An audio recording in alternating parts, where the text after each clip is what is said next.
Okay, let's take a look at a couple of departments, maybe the main ones.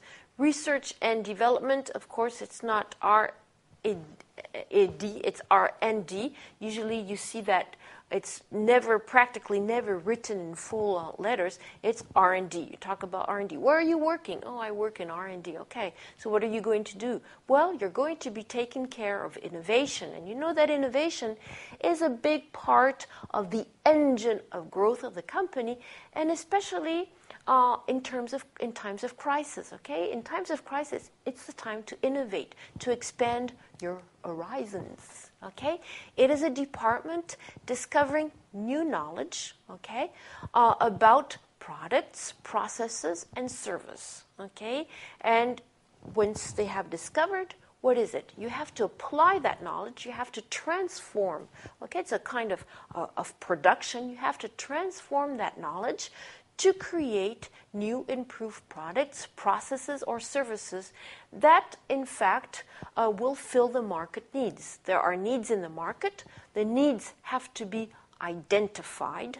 Once you have identified the needs, you're going to gain the knowledge and transform that knowledge so as to fill the market needs that you have identified. Okay, so mainly the role of research and development is transformation of knowledge into products. Well, they do not carry out the transformation themselves, but they're going to, in fact, give the means to the production department to transform that knowledge into a product. Okay, so innovation is at the core of that research and development department.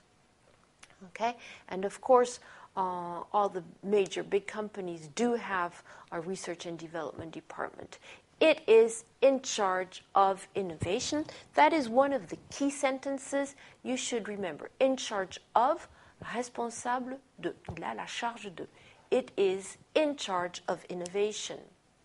Okay, you've also got right afterwards, really related, the production department, because the production department is going to use what has been discovered by the, of course, R&D. It is responsible for, okay, you can say it is responsible for, or you can say it is in charge of. Responsible for, in charge of. It is responsible for the construction and the preparation of a product to be sold to the other business or individuals. In, of course, a manufacturing industry, it is going to be a big department. In a service industry, it is going to be a production department of services, of course, but it is going to be much smaller, okay? The purchasing department, service des achats, okay. Of course, once the R&D has defined the product, it is going to tell the purchasing department what is needed. Okay, so it is responsible for sourcing. Sourcing is a key word. It means approvisionnement. Okay, sourcing. There's another word which I probably put afterwards, which is procurement. Okay, it is responsible for sourcing and for procurement. That means finding the suppliers.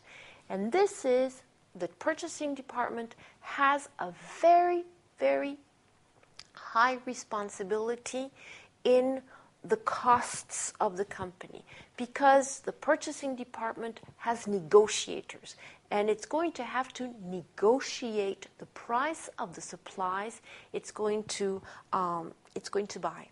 Of course, it is done on a day-to-day basis, because you know that with raw materials, of course, the price of raw materials goes up and down, goes up and down. So it has to anticipate to see if the price of the raw material is going to go up, if it is going to go down. And so it has to have a strong negotiation power, and that is a real skill. If you are a good negotiator, you're going to find a good job. But of course, a good negotiator needs a lot of practice, and it's experience that makes a good negotiator, okay? Because he has to anticipate the price of the raw material, he has to really define what is needed. And if, for instance, you know that sometimes in the world there's only one supplier of one product, so in fact they rule over the price of the world. So you have to establish a good relationship, a trust relationship, a relationship of trust with your supplier, so that he will not charge you too high a price, because he's the only supplier. He can impose his price. That's where the power of negotiation and, in fact, a long-lasting relationship with the supplier comes in. So the purchasing department has a key role in establishing the costs, negotiate those prices, anticipate. Okay? Now, you know that in the past, when you had a big company with subsidiaries, the filiales, remember, the subsidiaries, there was a global negotiation because, you know, if you buy in bulk, BULK, en gros, if you buy in bulk, then usually prices go down.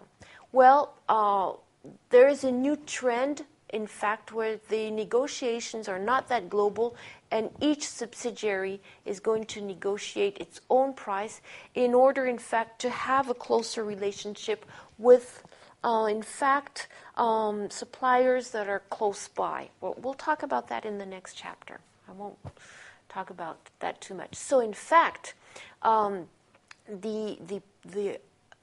purchasing department, of course, is going to purchase any items that are required in many purchasing departments.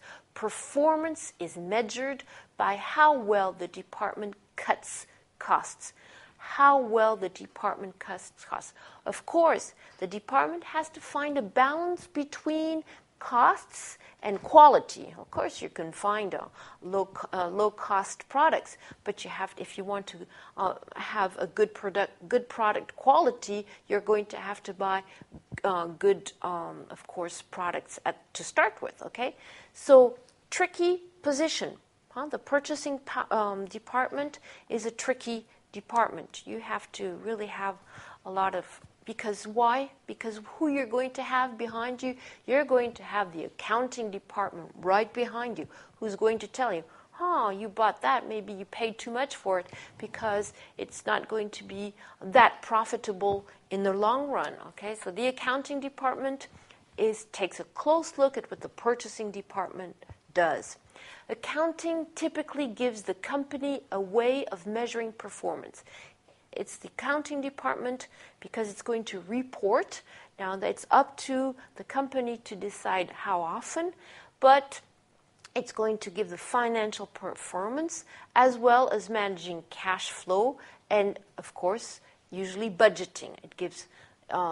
We're asking the purchasing department to anticipate on, of course, the rate of the costs, the rate of the raw materials, but they need a budget for that. Okay, so the accounting department is going to give them that budget. The company's accountants are working with other departments. Of course, they can't work on their own throughout the organization to uncover financial irregularities. To see, well, you've been spending too much money. That's not good.